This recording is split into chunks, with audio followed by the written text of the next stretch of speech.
함께 일하던 전 위촉연구원 A씨로부터 스토킹을 당했다며 고소한 저속노화 전문가 정희원 박사가 스토킹 신고를 후회한다는 취지의 문자 메시지를 A씨에게 보낸 걸로 드러났습니다. A씨를 대리하는 법무법인 해석은 정 박사가 지난 19일 A씨에게 보낸 문자 메시지를 공개했습니다. 정 박사는 A씨에게 선생님 살려주세요. 저도 저속노화도 선생님도 다시 일으켜 세우면 안 될까요? 라고 말하면서 10월 20일 일은 정말 후회하고 있습니다. 죄송합니다. 라는 메시지를 보냈습니다. 10월 20일은 저작권 침해에 항의하기 위해 자택으로 찾아온 A씨를 정 박사가 스토커라며 신고한 날로 알려졌습니다. 정 박사는 문자를 보내기 전 A씨 부친에게 전화해 A씨를 비난했고 문자를 보낸 뒤엔 답장이 없자 전화를 걸었던 걸로도 전해졌습니다.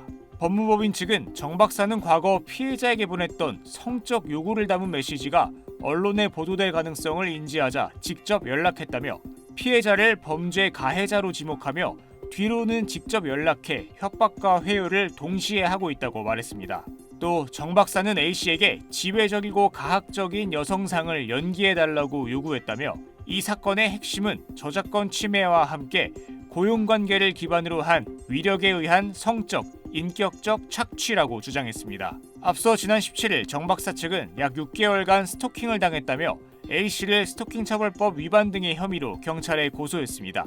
A씨가 폭언을 하고 자신의 저서에 대한 저작권 지분과 금전을 요구했다고도 주장했습니다.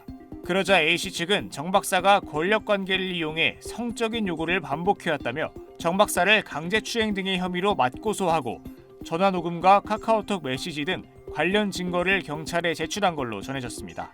SBS 김진우입니다. 정희원 서울시 건강총괄관이 전 위촉연구원으로부터 협박 스토킹 피해를 입었다고 주장하는 가운데 가해자로 지목된 A씨 측이 이를 정면 반박하는 입장을 내놨습니다. 그는 정 씨를 스토킹한 적 없으며 이번 사안은 고용 지위 관계를 이용한 성폭력 사안이라고 주장했습니다.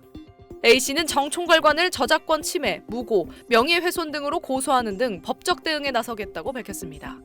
A씨 대리인 박수진 변호사는 정 씨가 자신의 지위를 이용해 A씨에게 반복적으로 성적 요구를 했고 피해자는 해고가 두려워 이에 응할 수밖에 없었다고 주장했습니다. 그러면서 결과적으로 권력관계를 이용한 교묘하고 지속적인 성적, 인격적 침해가 이뤄졌다고 했습니다. A씨는 정 씨가 연구 책임자로 있는 연구과제의 위촉연구원으로 2024년, 2025년 근무계약을 맺었지만 실제 연구 보조 업무는 수행하지 않았다고 했습니다. 박 변호사는 A씨가 정 씨의 개인적인 대외 활동을 전담했다고 주장하며 젊은 감각의 밈과 짤을 이용한 게시글로 젊은 세대 사이 정 씨의 폭발적 유명세에 기반이 됐던 구 트위터 계정도 실제로는 A씨가 운영했다고 주장했습니다. 그러면서 현재 7만여 명의 이용자가 가입돼 있는 저속노화 커뮤니티를 개설하고 관리한 것도 A씨라고 했습니다.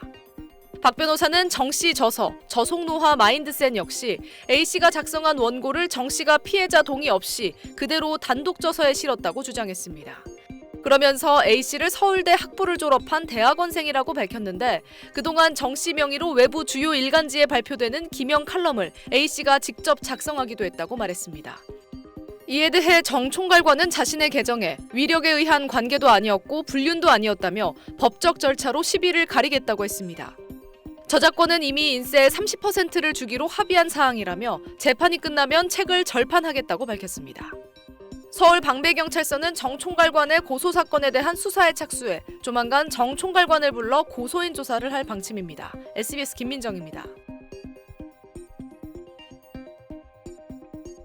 저속노화 유행을 가져온 정희원 저속노화 연구소 대표가 최근 불거진 사생활 논란에 서울시 건강총괄관직에서 물러나기로 했습니다. 정 대표는 어제 서울시에 사의를 표명했습니다. 서울시는 정 대표의 사표를 수리할 방침인 걸로 알려졌습니다. 서울시는 지난 8월 인구 구조 변화에 대응하고 생애 주기별 건강 형평성 확대를 위해 건강 중심 시정을 펼치는 걸 목표로 건강총괄관 제도를 도입하고 초대 건강총괄관으로 정 대표를 위촉했습니다. 하지만 정 대표는 최근 불거진 사생활 논란으로 사의를 표명한 걸로 보입니다. 앞서 정 대표는 서울 아산병원 연구소에서 위촉연구원으로 일하던 30대 여성 A씨로부터 지난 7월부터 스토킹을 당했다며 A씨를 공갈미수와 주거침입 등 혐의로 고소했습니다. 그러자 A씨는 권력관계 속에서 발생한 젠더 기반 폭력을 당했다며 정 대표를 강제추행 등 혐의로 맞고소했습니다. 최근 두 사람이 나눈 걸로 알려진 카카오톡 대화가 한 언론에 공개되기도 했는데 여기엔 정 대표가 A씨와 자신을 주인공으로 해 직접 쓴 소설 내용 등이 담겨 있었습니다. 이에 대해 A씨는 정 대표가 소설 내용에 등장하는 도구 등을 주문한 뒤